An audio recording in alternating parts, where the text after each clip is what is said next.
you can actually analyze and find out which are the locations which are having a higher debit card penetration, a higher prepaid card penetration, and now things are falling in place. Now if you do the maths, yes, it makes sense.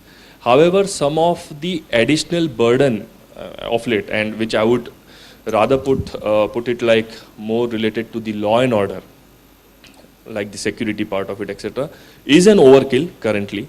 I mean, I don't think so a bank can actually step up to that level, providing high level of securities and all of that, because the per transaction pricing is already been dictated by the regulator. Okay, so we cannot charge more than that. Also, some of the businesses that we will enter today will be at today's price points. Okay, banks who had deployed a machine maybe 10 years back, 15 years back, they would have reached the break even, so now they would be just, milking the cow. But entering some of the businesses at today's price points, especially the way we end up doing ATM deployments, getting real estate, developing, creating the entire infrastructure work, is an overkill. However, in the near future, with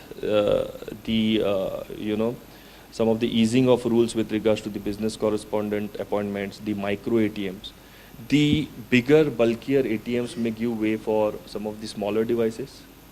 Maybe we will have some of the through the wall, weatherized machines, just like how you have internationally.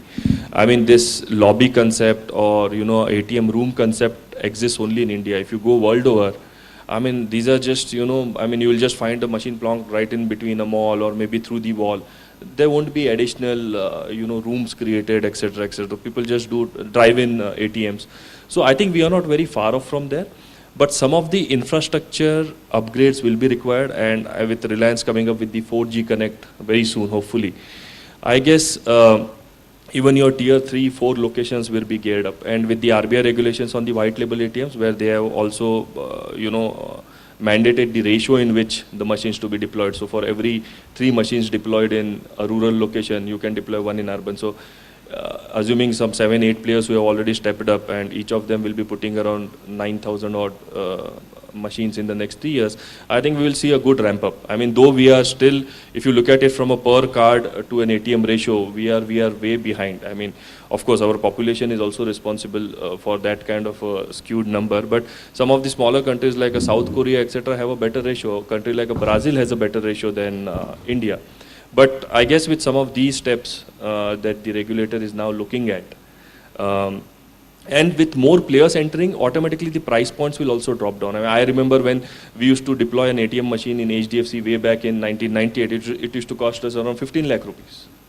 Today, the same machine is available for 3.5 or 3,75,000 kind of a amount. I mean, these are just price points. I mean, it depends on some of the bigger banks can actually bargain it better.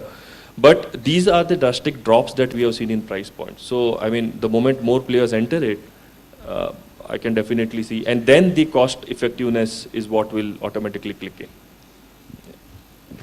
Thanks. And I think that is what also makes me think that the ATM machine has to do much more than merely accepting and giving out cash. So I think ICICI is already doing bill payments and top up, and we are multitasking the device and trying to see that automation reaches through the same device, and then the cost gets cross-subsidized.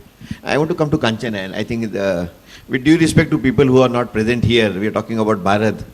I'm drawing a wrong comparison, but they say that you can take a horse to water but cannot make it drink it.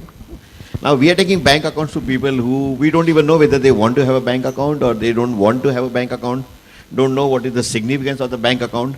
And what we read is that the no-frills savings account that banks include in the first wave of financial inclusion, most of them carry a zero balance or 1 or 2 transactions a month or a year.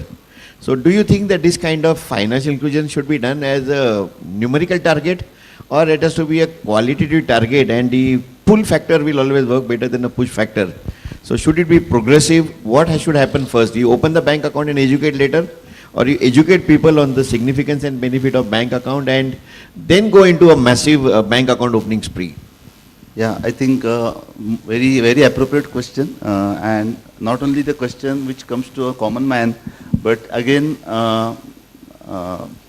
this question comes to mind of a lot of my banker colleagues also.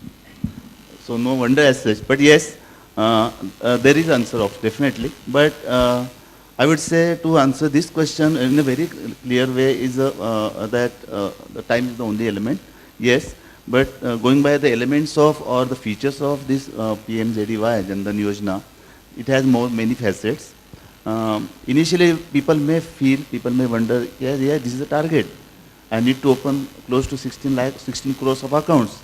Not only that, it is to the extent of covering each and every household across the country. There is a mandate which is given, yes. Banker colleagues, all bankers, they have taken this on the tide that yes, as a phase one, I would say, definitely the clear mandate, clear direction and spirit is to bring each and every household who doesn't have any account, formal account with the bank, within the fold of any banking fraternity, any banking folders. Yes, that's one. But it's not all.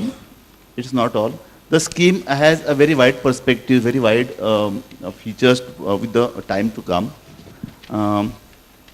As the government looks at it, whether government will be happy, yes, to look at the number of accounts opened, yes, 16 crore account, yes, that's all. Yes, they would like to have put in out